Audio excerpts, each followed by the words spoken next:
Okay, so today we're at the Power Choice. The Power Choice event is the Toronto Police annual Black History Month kickoff. And what it signifies is the fact that we're humans and we can choose our destinies. Not giving up and basically using your choices to help uplift others. And that's the power of choice.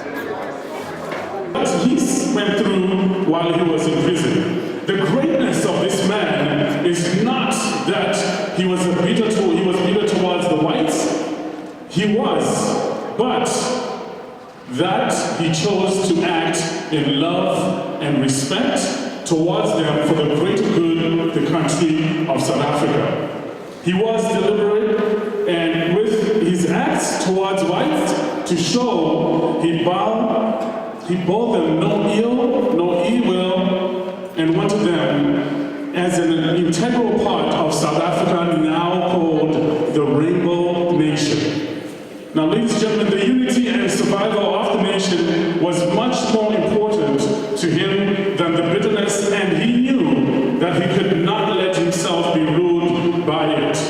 He acted against these feelings, and eventually his feelings obeyed his choice. Let's ask ourselves, is there a choice that we need to make today? That choice, ladies and gentlemen, will determine our collective future.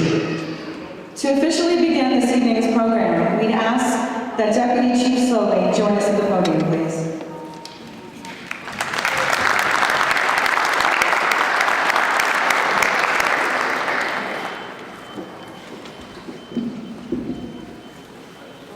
Well, first of all, I want to thank every one of you for making it down here tonight. It's, I think, -5 degrees outside, which is almost like a balmy spring day compared to the polar vortex we've all been in for the last few weeks and months. On behalf of Chief Blair and all the members of the Toronto Police Service, I want to welcome you all to police headquarters for our 2014 Black History Month kickoff event. You'll be hearing more from me later in the program, but I first need to acknowledge some folks here tonight. We've got members of elected office from all 3 levels of government. I want to recognize also Senator Ann Cools and Commissioner Barbara Hall from the Ontario Human Rights Commission. I want to recognize my fellow command officers, Deputy Chief Mark Saunders, Chief Administration Officer Tony Veneziano, the many senior officers from every part of the service, and most importantly, the many frontline cops from across all 17 divisions across the entire city. I also want to recognize representatives from our community police liaison committees, the Chiefs Consultative Committees, the PACER External Advisory Committee, which I'll talk about more later on, our Youth and Policing Initiative kids, these fine young men and women up here in their smart outfits. Special thanks to the event sponsors, G98.7, along with the amazing MC Bondi and MC Red, who always makes me blush a bit red when I see her. Extra special thanks. Confession is good for the soul, I've been told. Extra special thanks to the event organizers from the Divisional Policing Support Unit, led by Superintendent Chris Fernandez, Inspector Dave Saunders, Staff Sergeant Ron Kahn, our leader tonight, Sergeant Rodcliffe Chung, and his outstanding team of members from across the organization, community volunteers, and again, to all of you for coming here to our home to celebrate a part of our history. Thank you. Choice that we have to make to go into those communities and to see them more than just people on the headlines, but as people with stories that are much like ours. And when I worked at Kingston Galloway, I promised them that I would continue to tell their story because that is what I can do as an artist and as a journalist. So this is Kingston Galloway. Spent last summer's days in Kingston Galloway, where the kids will break your heart and sell you back the pieces just to make bus change. The Galloway girls with the perma-pound and baby curls and the body of a full-grown woman.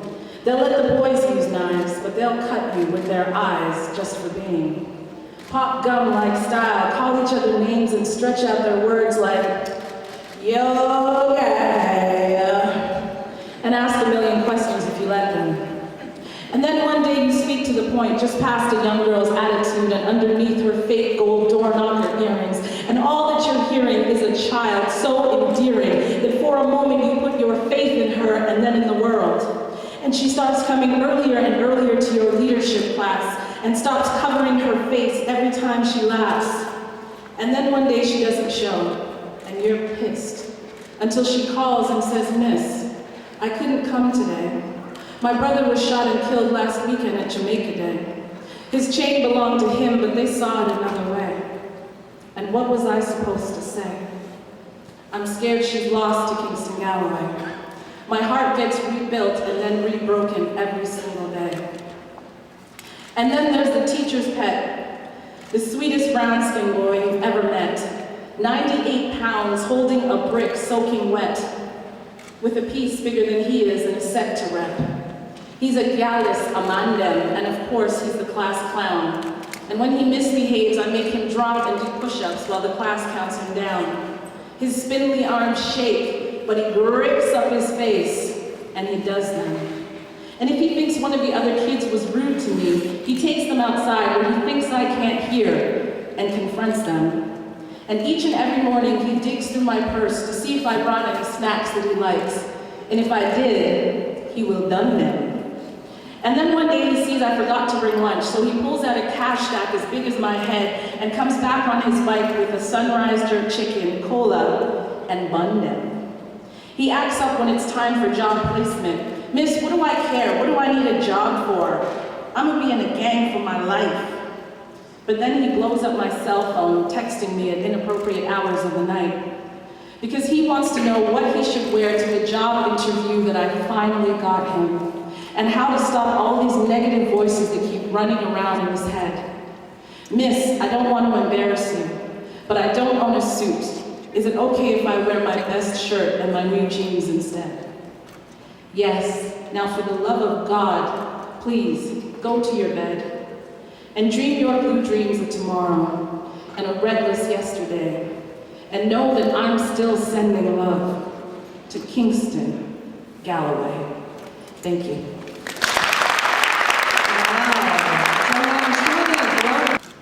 You are more than your circumstances. Or I should say, you are not your circumstances. You are your choices. The choices you make every day, where to eat, who to hang out with, what to do. That is your life. Choice is really, here are a few options, I'm just going to pick one, I'm going to do this. And it seems very flippant and simple, but it's probably the most important thing you do every day, is choose. 3 years ago, I was very, very angry, because when I looked into the world, I didn't see myself reflected. Or what I saw reflected didn't match who I knew I was. I saw entertainers, I saw athletes, I saw criminals. And I know that we are much more than that. So what I did was choose. I chose to do something though. And what I chose to do was create a website, because that's what I know to do. And the website was called Who's Who in Black Canada. And it went on to produce over 300 profiles of excellence, because that's what the website stands for, Black Excellence. 300 profiles. It's seen in over 100 countries around the world. It's gotten over 1 million people looking at our website. And over 10,000 people have signed up either on our social media or email list to get more information about this. So I know that I am not the only one that wants to see a different image of our community. So today we actually launched a new website. It's called The Black in Canada. And it's about conversations. It's about those great conversations that you have that you wish more people could hear. You sit around the kitchen table and you're like, oh, more people should hear that. Well, this is what this website is about. So we've recorded these conversations, we've put them online, and everybody can join in the conversation. You just log on the website, leave a comment, and get involved. Not everyone can be Nelson Mandela. He's a great man. But everyone can choose. And I invite you this Black History Month, and actually every day of your life, to choose. And I want to know what you choose for yourself, for your life, for your community, and for the world. And I want you to tweet it at me. at Black and Canada. I want to reply to you. And I want to know what that is because the more we share what it is that we're up to, the more the entire community can rise together. Thank you so much. Instruments one would use to measure a man who has sacrificed so much for his people, one whose vision was never tainted by the actions of others. You are the triumph of the human spirit, the embodiment of Gandhi, King, and those who came before you, constantly turning the other cheek to injustice, as though your life were on a rotisserie preparing you to feed the masses. What kind of man stands in love after experiencing a world of hate? When your freedom was taken away, where did you find the faith to face each passing day? When your son and mother passed, and you were denied the chance to say goodbye, where did you find the strength to dig plots burying them in your heart? When those who fought alongside you were murdered to ensure your silence, what kind of man chooses conversation over violence, peace over retaliation? Madiba, what cloth are you cut from, leaving a pattern for the world to follow? How dare you defy the limitations that others placed on your brilliance? How dare you inspire others the world over? How dare you survive every punishment designed to break you? Where have you hidden the secrets that hide behind the smile that decorates your face? How do you continue to light up rooms when your life has seen so much darkness? You are more than just the father of a nation. You have planted a seed in many, shown how the most gentle of spirits can topple giants of injustice and hate. You are proof that long walks to freedom don't happen alone, don't happen overnight, but are the result of carefully planted steps and a plan backed by conviction. And while you've left us on this side of life, there are many who, because of you, will continue to struggle towards freedom, one slow step at a time. Thank you.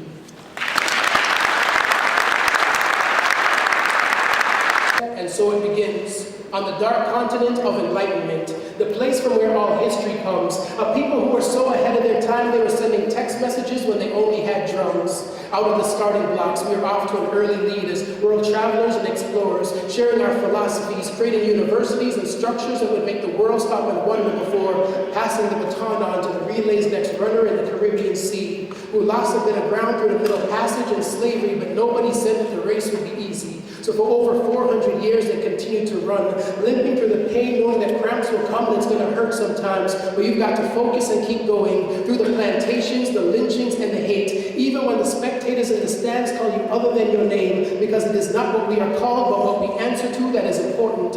Victory is an uphill climb, and we've got to continue to rise like Lazarus, knowing that even the slightest of steps can mean so much. Sister Rosa Parks sat down to stand up, so I can't give up as I try to make sense of this baton that's been placed in my hand while I struggle just to be accepted as a man in this world that seems more concerned with whether or not I'm endowed down south, and I'm all about being endowed in the places where it counts in my family and my community, because knowledge of self is like a garden. If it is not cultivated, you cannot reap a harvest. Victory will come to those who choose to run the hardest, and it really doesn't matter if you know the secret, because not everyone will believe enough in themselves to do something with the information. No one was made to be a spectator in life. We are all the active participants in the race to fulfill our destiny. So when the baton comes, take it and run. Because failure isn't a crime and aiming too low is. Because if you reach for the top of a tree, you might never get off the ground. But if you shoot for the stars, you might at the very least get to the top of that tree, and I might not get to the finish line with you. But I will continue to strive to carve out my own space before passing this baton on to a new generation of runner, confident in victory, because success, it runs in my race. Choice and Black History Month. I think the power of choice is made out of feelings that we have all every second of our lives. These feelings turn into ideas, and some of you take these ideas and change your life forever. But some of you have people in your life that say, that's not a good idea, don't take it, it's a risk. I want to talk about some of these people who did take the power of choice. They are Margaret Collins, Ruby Bridges, Martin Luther King, Harriet Tubman, Nelson Mandela, and Native Maroons. I'm going to talk about a little bit about these people. Ruby Bridges was the first girl who went to a white school, what they call it in those days. She was brave and she always wanted to learn. There was people who bullied her and tried to make her feel bad because of her color of her skin. But she sucked it up and kept on going. Margaret Collins was a teacher. She saw all spirit in all children. She knew that every child could be taught. In those days, there was people who said that some of these children were unteachable ones. I think some of these teachers who called them unteachable ones were not teaching the children properly. And Margaret Collins saw these kids too.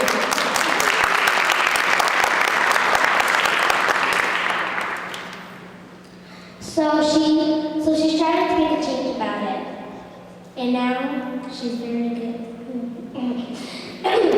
Sorry. So I think all these people learned that it's okay to make a change. It's all right to make a change because you can change your life forever. And I think Black History Month is a day to remember all the sins and the forgiveness of all people. And the people who made the sins say I'm sorry, and the people who were hurt by the sins say I forgive you. Thank you.